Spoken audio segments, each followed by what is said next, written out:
एक बार की बात है, जाड़े का दिन था और शाम होने वाली थी।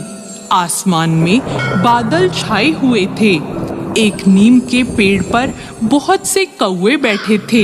वो सब बार बार काव काव कर रहे थे और एक दूसरे से झगड़ा भी कर रहे थे। इस समय एक मैना वहां आई और उसी पेड़ की एक डाल पर बैठ गई। मैना को देखते ही कई कौवे उस पर टूट पड़े। बेचारी मैना ने कहा, बादल बहुत हैं, इसलिए आज अंधेरा हो गया है। मैं अपना घोंसला भी भूल गई हूँ, इसलिए आज रात मुझे यहाँ बैठने दो। कौवों ने कहा, नहीं, ये हमारा पेड़ है, तू यहाँ से भाग जा। मैना बोली, सभी पेड़ ईश्वर ने बनाए हैं। इस सर्दी में यदि वर्षा हुई और ओले पड़े तो ईश्वर ही हमें बचा सकते हैं।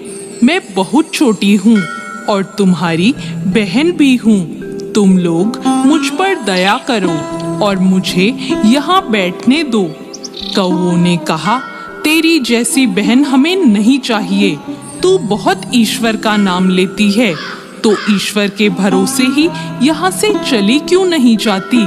तू नहीं जाएगी तो हम सब तुझे मार देंगे। कौवों को काव काव करके अपनी ओर झपटते देखकर बेचारी मैना वहां से उड़ गई और थोड़ी दूर जाकर एक आम के पेड़ पर बैठ गई।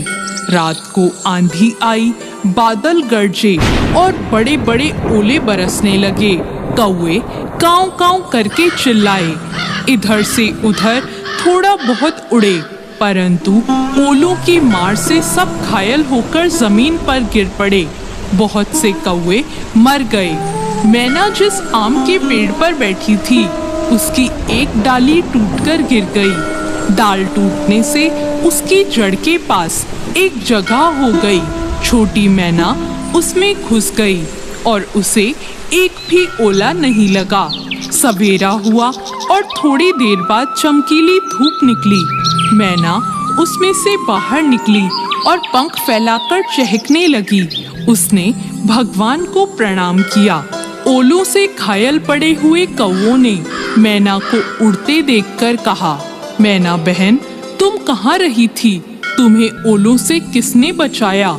मैना ने कहा, मैं आम के पेड़ पर अकेली बैठी भगवान से प्रार्थना करती रही और भगवान ने ही मेरी मदद की। दोस्तों, दुख में पड़े असहाय जीव को ईश्वर के सिवाय कोई नहीं बचा सकता।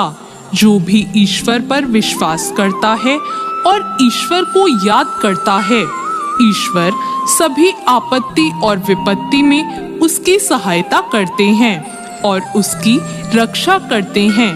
ईश्वर की माया निराली है। हमारे समझने में कमी हो सकती है, परंतु ईश्वर के करने में नहीं। तो दोस्तों, कैसी लगी आपको आज की ये कहानी? ऐसी और नई कहानियों के लिए हमारे